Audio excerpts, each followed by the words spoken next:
I'm hand holding this for a change. I'll just see if I can make this work.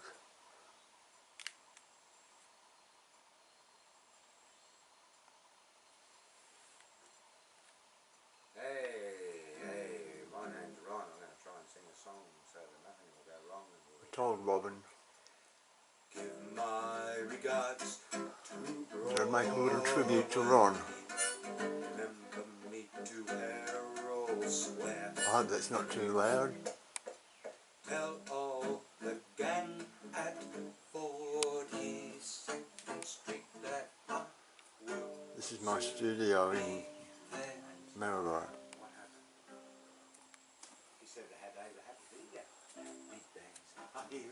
Ron was a pacifist. He would have been appalled at all these war books that I've got.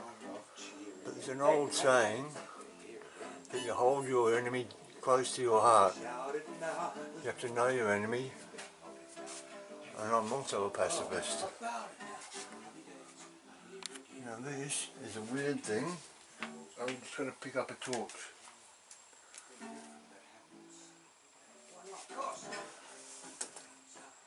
That says,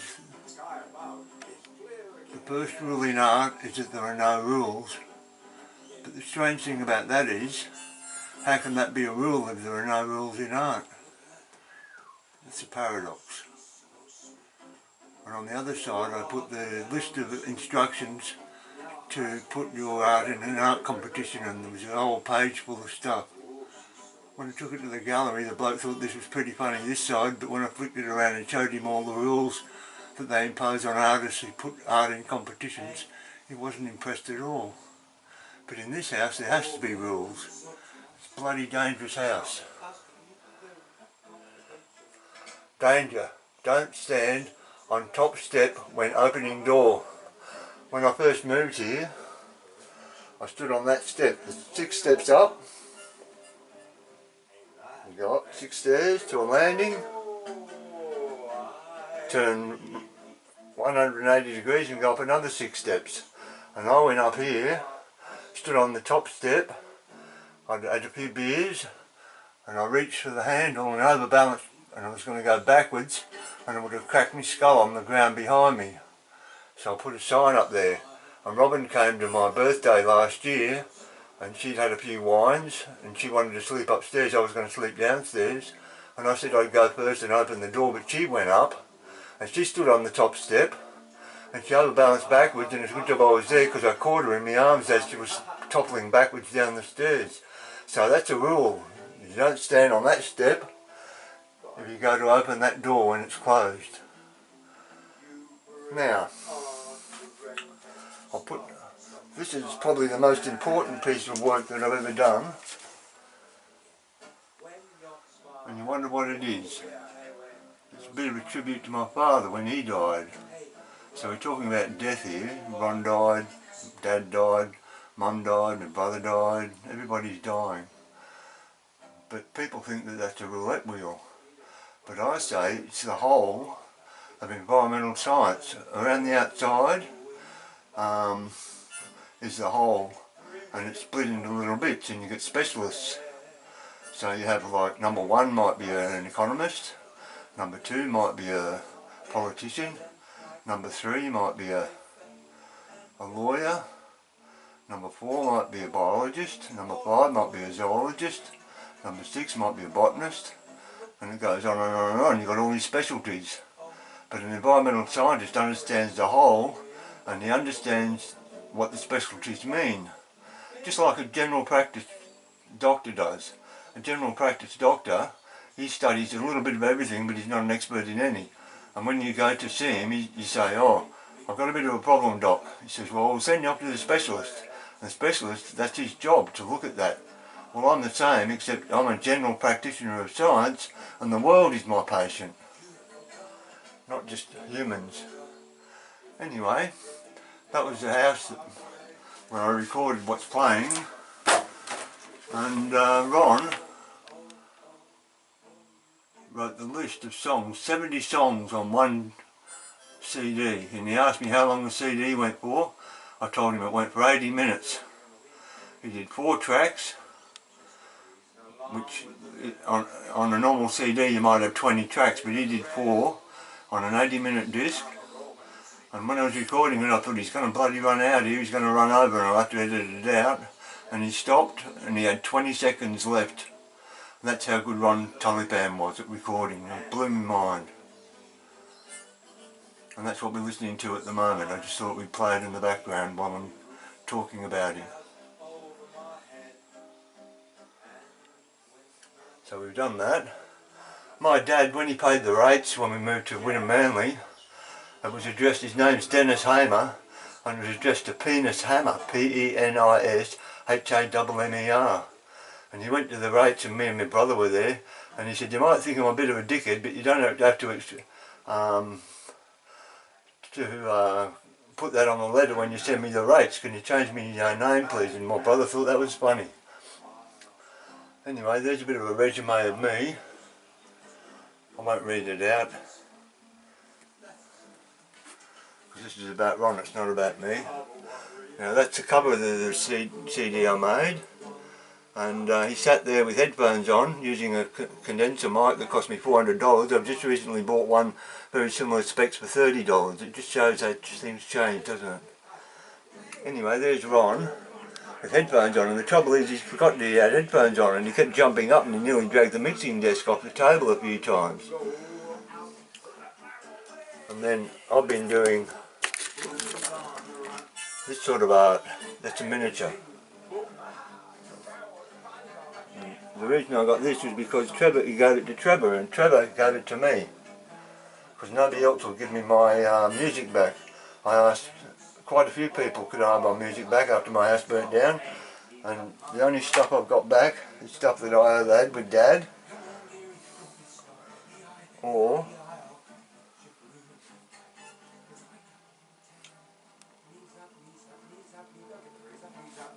stuff that I got from Robin and Ron.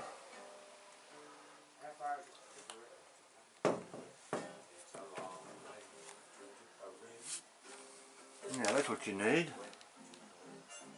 900 Kawasaki motor in a mobility scooter. Now this is how I started off with paints. It cost about $35 for a palette. So I used an upside down, that was that way.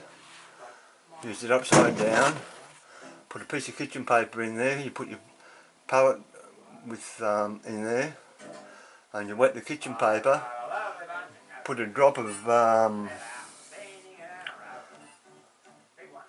oil of cloves, that stops it going mouldy and lasts for ages because the air's out. Then I found Celebrations chocolates, you buy them and you can put them upside down and use them. Then I got 2 plates, and the 2 plates go together, and the bulldog clips hold them, that works well. Then that. Now this is what I'm doing recently. Ron never played here. I would have liked to have seen him play at the Brolga Theatre.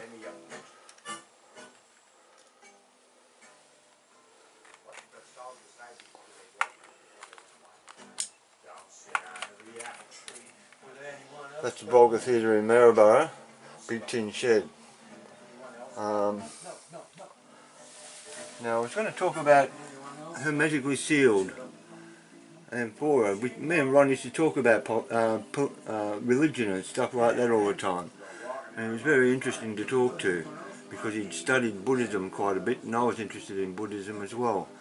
But I was also interested in Hermes. I thought Hermes was a pretty good bloke, because Hermes came along, and when they used to store wine in these jars, and I always thought that was pretty silly, but not because they'd fall over, but they didn't fall over because they put them in straw when they transported them on board ships, and they wet the straw and the water evaporated and kept the wine cool.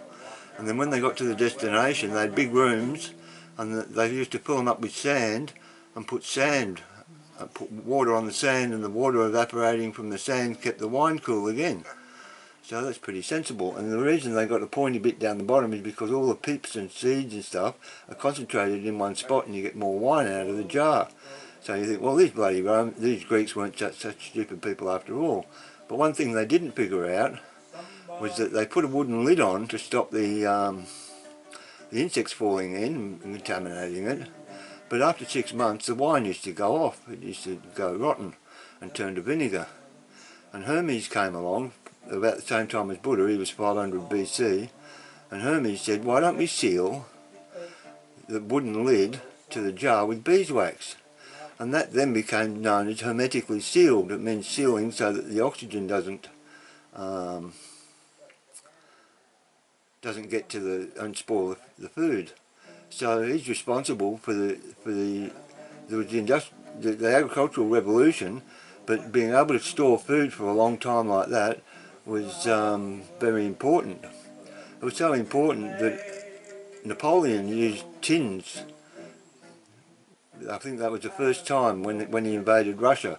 But the trouble is they sealed the tins up with lead, and instead of using tin to seal it, they sealed it with lead, and most of his soldiers came down with lead poisoning, and that's why they got beaten in Russia and Napoleon got his ass kicked. But tin food was used then, and it just shows how long it took people to catch on to something that was nearly 2,500 years old. Now these are the pallets that I've got now. I've got 4 of these. Before I used to stack them up.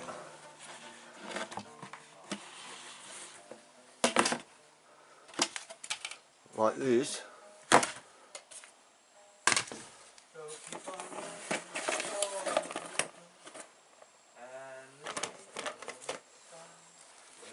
Look at the difference. I'd have them stacked up and then I'd kick it over and there'd be paint and shit everywhere. Whereas these ones, I've got the same number, four pallets. One for metal colours, one for iridescent colours, one for Joe Sonia folk art paint, and one for Atelier normal acrylic paints.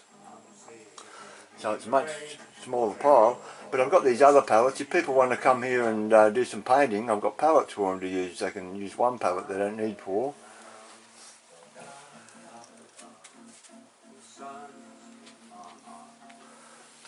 Now let's see if I can get these lights working again. It's really funny. Ron liked bees. He thought bees were fantastic, and he used to say with people who were using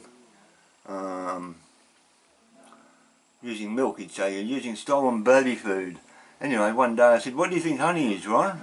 That's stolen baby food too. I said, I heard on the radio that to make 1 teaspoon of honey, bees have to fly the equivalent of 1.5 times around the world. And Ron used to buy the stuff by the kilo and throw it around for birds and all sorts of things. So he got a bit upset at that.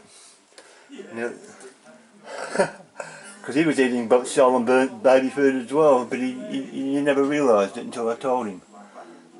This book's probably the most important book I've read in a long time. It's about he's an ecologist, Tim Flannery, and so am I. And it's about the settlement of the Pacific Ocean and New Zealand. I didn't realise until I read this that the Maoris arrived in New Zealand 800 years ago. Shorter time ago than when the Vikings invaded England. And the first thing they did was they went around eating all the legs off this particular bird, and they only liked the legs, so there's all these carcasses left there in piles, middens over there, where the Maoris decimated the local wildlife. And then they introduced possums from Australia, which was pretty silly. So there's all these bloody stupid things we keep doing. We don't learn from our mistakes. People don't read enough. That's how you learn from... Somebody once said, I'm not a genius, but I stand on the shoulders of geniuses. I think it was Thomas Edison. And the way you stand on the shoulders of geniuses is you read about them. Now this book here is fantastic. I've got 3 books from last year that Ron would have really enjoyed. This one's called The Boys, and it's by Ron Howard.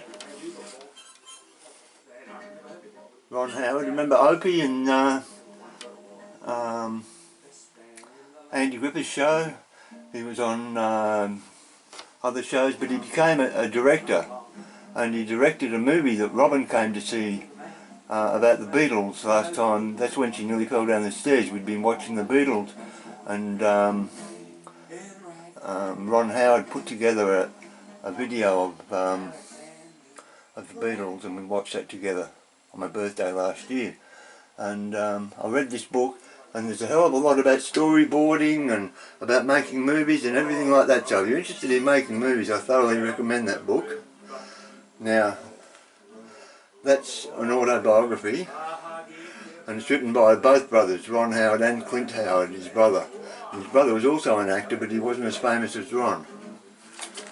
Now this is another book that I read last year, and this scared the hell out of me.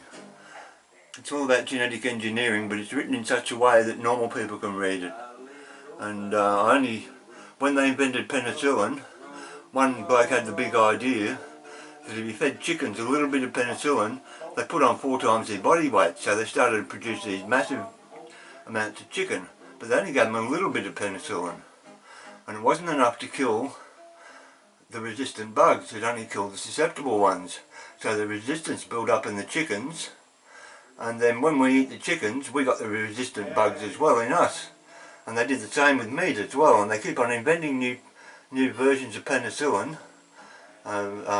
antibiotics, but they're basically the same. They're all based on funguses, and the book explains it all in great detail, and it's the history of antibiotics going back to the people who got the Nobel Prize for it just after the Second World War.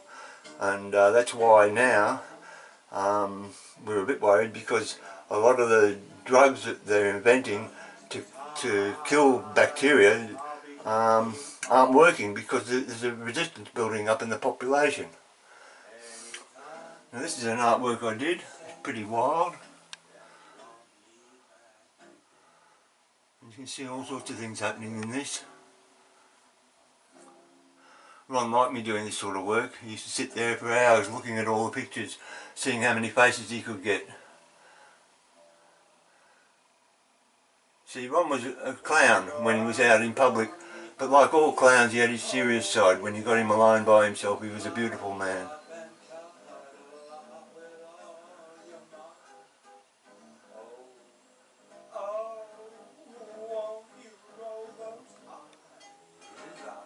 Now behind this, I went to uni. Oh, this is another book that I read last year. This blew my mind. Get the light onto it. Where Tigers Are at Home. Now it's converted from French. It's translated from French to English, and this is the English version I got. I bought it from the book grocers online. Last time I checked, they still had it for $15, and the book grocers are great. Anyway, this book, I started reading it, and it's written in a strange style, and because it's written in French by a Frenchman originally, it doesn't pull any punches as far as sex and things like that go, so it should have an R rating on it really. But the trouble is, books don't have R ratings on them. I find that a bit strange. They've got R ratings on CDs, R ratings on bloody records, R ratings on DVDs and everything like that, but not on books.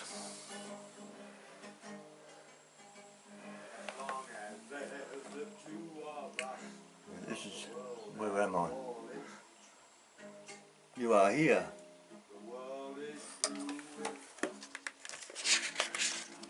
I had a blind, and it had all sorts of stuff on it, so when I had my post-traumatic stress disorder after the house burnt down, that was my business card back then. It says, when one door closes, we look so long and so regretfully upon the closed door, we fail to see the one open before us. And now I've found the door open before me. I'm happy in my new house. This is a great house. All my artwork, this symbol here is the upside down peace symbol. In the 60s they said it was a B-52 bomber being surrounded, so I crashed it into the ground and make it grow into trees. And there's always a past on the left, a present in the middle, and a future on the right hand side. And Ron got all that as well, so there's me all dressed up. And this is a book of quotes. 1 + 1 = 3. Now that seems silly, But what about one man, one woman, when they have a baby, it's 1 plus 1 equals 3. What about if you look at an artwork, there's the person who drew it, who quite often keeps his mouth shut, then you've got two observers, so that's two observers have a look and they say it means different things. So that could be 1 plus 1 equals 3 as well.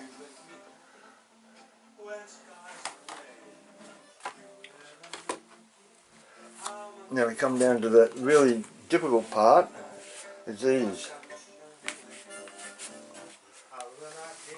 I had some really crappy paper printing on it. It faded really badly, so I laminated it, and now I've got whiteboards. I've got a whole stack of whiteboards. One like this one.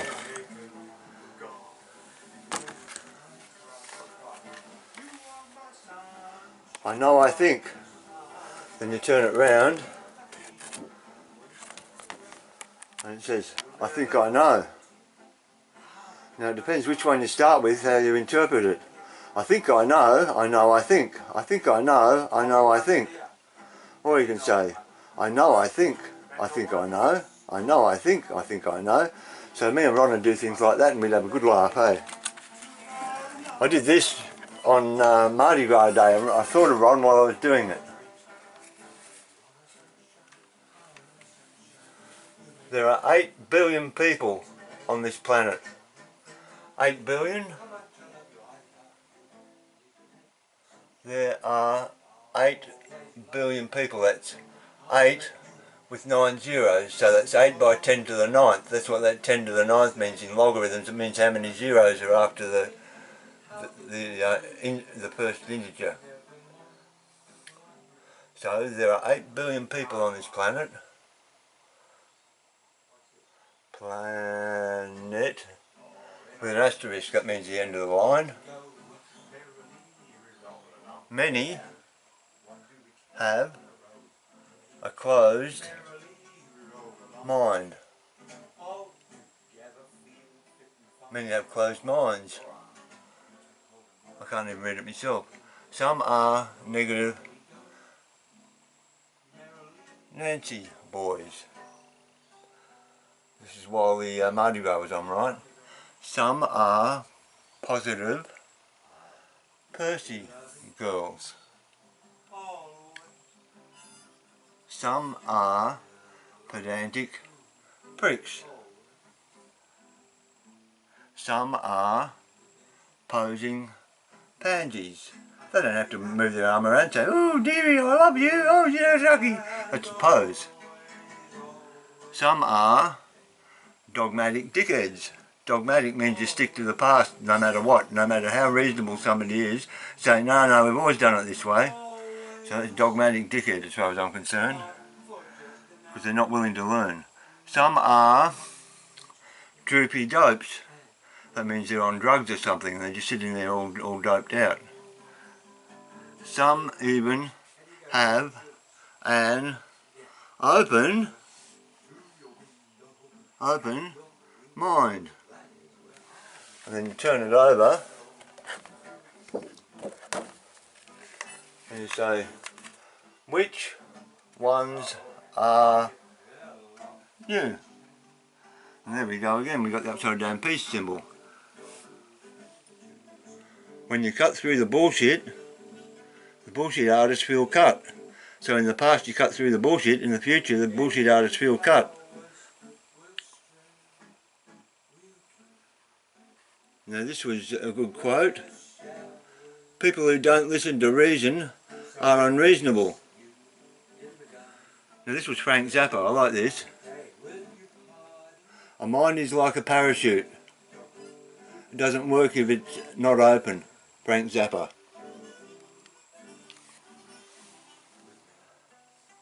Oh, by the way, if you think I made a spelling mistake there, I put sick after it. That means the editor knows that there's a mistake, but he left it in there because of artistic license. So when I put W-I-C-H, I could have put a T in there as well. Which, I could have put a W-H-I-C-H, I could have put all sorts of things, but I chose that one.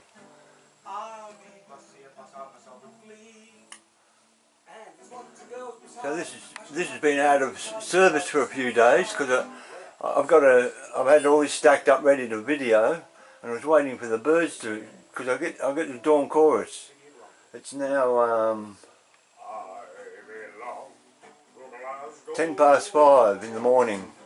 The sun's just starting to come up, and I've really enjoyed myself listening to Ron. I'm glad I made this recording of him. I think he's fantastic. He used to go to the old people's home, the old people's place on Alice Street, every week, and we'll do work for the dole. And he'd record all the old people doing things like this, and I used to go and watch him do that, and get a lift with the roadie. We'd all travel back together, and people didn't see that side of Ron. He did a lot of public service. He was a good man. For a bloke who had polio as a young fellow, he come good. I got this. When you order stuff off Buy It Now, they send you a free gift, and they sent me this. It's a battery operated thing, and it hangs down. But I thought I was going to adulterate it. It says Merry Christmas.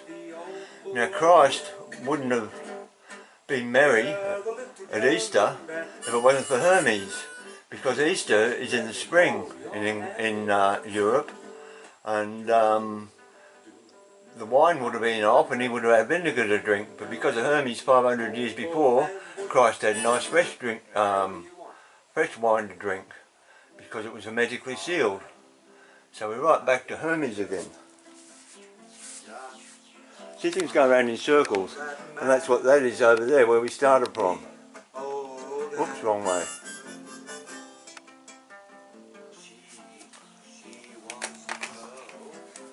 I'll just go over there.